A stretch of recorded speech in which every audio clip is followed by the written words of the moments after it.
امریکی وزیر خزانہ اسکاٹ بیسن نے خبردار کیا ہے کہ جو کمپنیاں ایران کی فضائی کمپنیوں کو خدمات فراہم کریں گی وہ امریکی پابندیوں کی زد میں آ سکتی ہیں۔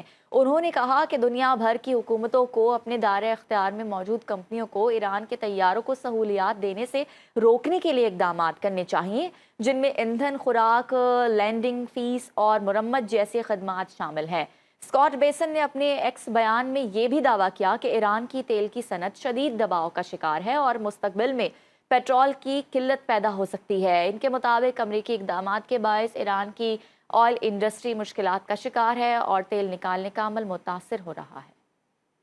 ٹرمپ ایران کی جنگ ختم کرنے کی تجویز قبول کر سکتے ہیں۔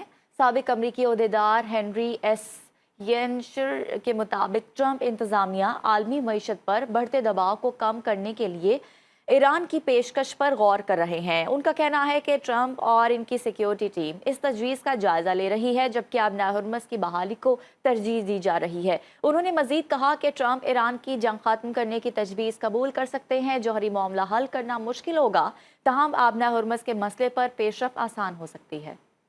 امریکی صدر ٹرمپ نے اپنی قومی سلامتی ٹیم سے ملاقات میں ایران کی نئی امن تجویز پر غور شروع کیا ہے۔ خبر رساں ادارے رائٹرز کے مطابق ایک امریکی اہلکار نے بتایا کہ صدر ٹرمپ ایران کی تازہ ترین تجویز سے ناخوش ہیں کیونکہ اس میں جوہری پروگرام کے مسئلے پر توجہ شامل نہیں کی گئی۔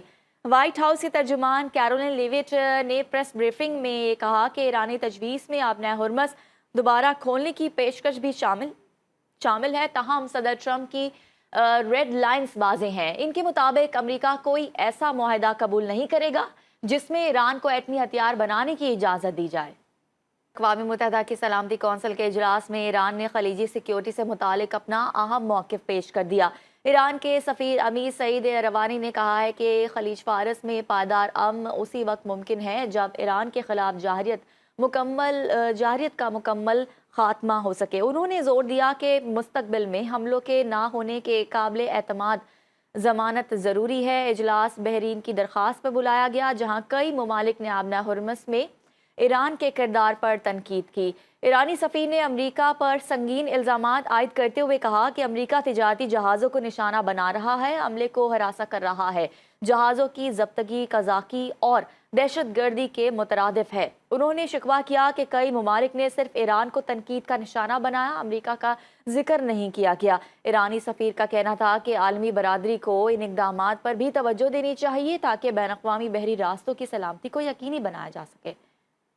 دنیا کو اب امریکی فوج کے مقابلے ایران کی طاقت کا اندازہ ہو گیا ہے۔ ایرانی وزیر خارجہ عباس عراقچی کی روسی صدر پیوٹن سے بات چیت، کہا کہ ایران اور روس کے تعلقات اور اسٹریٹجک پارٹنرشپ اسی طرح مضبوط رہے گی۔ اسلامی جمہوریہ ایران کے پاس روس جیسے دوست ہیں۔ روسی صدر پیوٹن نے کہا کہ واضح ہو گیا اسلامی جمہوریہ ایران ایک مستحکم اور مضبوط نظام ہے، مشکل حالات میں ایران کے ساتھ کھڑے ہیں اور ایران کا ساتھ دیں گے۔ ایرانی وزیر خارجہ کی پیوٹن سے ملاقات کے بعد ایران روس تعلقات کی تعریف۔ صدر ولادیمیر پیوٹن سے ملاقات کے بعد ایران اور روس کے تعلقات کو سراہا۔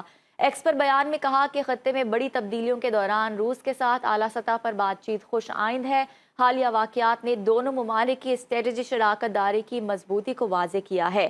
ایران اور روس کے تعلقات مسلسل فروغ پا رہے ہیں۔